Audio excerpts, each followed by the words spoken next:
என் பிதாவின் வீட்டில் அநேக வாசஸ்தலங்கள் உண்டு. அப்படி இல்லாதிருந்தால் நான் உங்களுக்கு சொல்லி இருப்பேன். ஒரு ஸ்தலத்தை உங்களுக்காக ஆயத்தம் பண்ண போகிறேன். யோவான் 14:2. மாண்புமிகு அமைச்சராக இருந்து காலஞ்சென்ற திரு டேனியல் தாமஸ் அவர்கள் கர்த்தருக்கு பயந்து வாழ்ந்த மிகவும் இரக்க குணமுடைய தேவனுடைய பிள்ளை.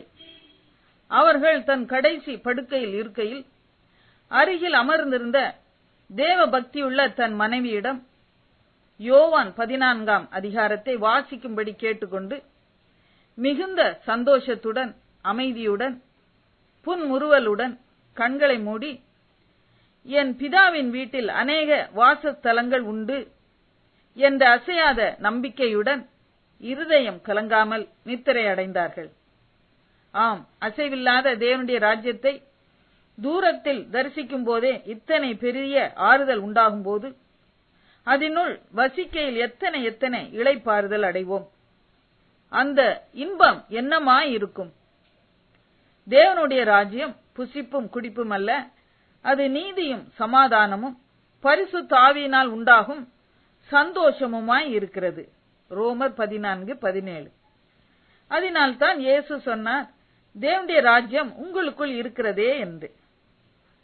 லூக்கா 17:21. எலியா தீர்க்கதரிசியை சாரிபாத்தில் ஒரு விதவை பெண்ணின் மேல் வீட்டிலே ஆகாப் ராஜாவின் கோபத்திற்கு ஆண்டவர் மறைத்து வைத்து பாதுகாத்து வந்தார். அந்த பெண்ணின் மகன் வியாதிப்பட்டு மரித்த போது அவர் அவனை கீழ் வீட்டிலிருந்து மேல் வீட்டிற்கு கொண்டு போய் தன் கட்டிலிலே கிடத்தி ஆண்டவரிடம் விண்ணப்பம் பண்ணினார். பிள்ளை உயிர் பெற்றது.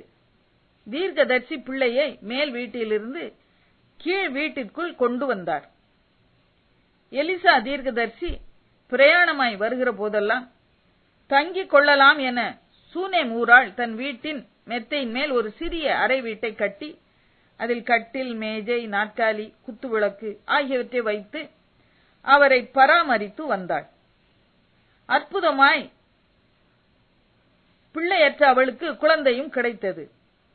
அந்த பிள்ளை வளர்ந்து வந்தபோது நோவு கண்டு மரித்து போனது. நல்ல வேளை அவள் ஒரு மேல் அறையை கட்டி வைத்திருந்தாள். மரித்து போன மகனை மேல் அறையில் கட்டிலில் கிடத்தி பூட்டிவிட்டு எல்லாம் சரிதான், சுகந்தான் என சொல்லி எலிசாவிடம் ஓடிப்போனாள். எலிசா வந்து கதவை பூட்டி தேவனிடம் விண்ணப்பம் பண்ணி பிள்ளையை உயிர்ப்பித்தான்.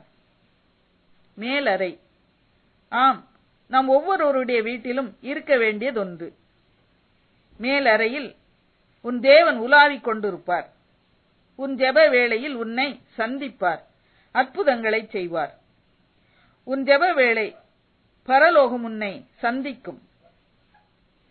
மேலறை என்று சொல்லி உன் ஜெப வேளையைத்தான் நான் குறிப்பிடுகிறேன், ஒரு கட்டிடத்தை அல்ல. உனக்காக அநேக வாசஸ்தலங்களை ஆயத்தம் பண்ண சென்றிருக்கும் இயேசுவுக்கு உன் வாழ்க்கையில் இடம் உண்டா? உன் வீட்டில் இடம் உண்டா? பரலோகத்தை உன்னால் ருசி பார்க்க முடியும். மேலறையில் சீஷர் 120 பேர் பெற்றுக்கொண்ட அனுபவத்தை இன்றைக்கே பெற்றுக்கொள்ளுங்கள். ஜெபம். பரலோகத்தின் அதிபதியே, என் வீட்டில் வந்து என் உள்ளத்தில் வந்து என்னோடு வாசம் பண்ணும், உலாவும், என் தேவனாயிரும், என் தகப்பனாயிரும், என்னை ஆளுகை செய்யும், என்னை ஆசீர்வதியும். ஆமேன்.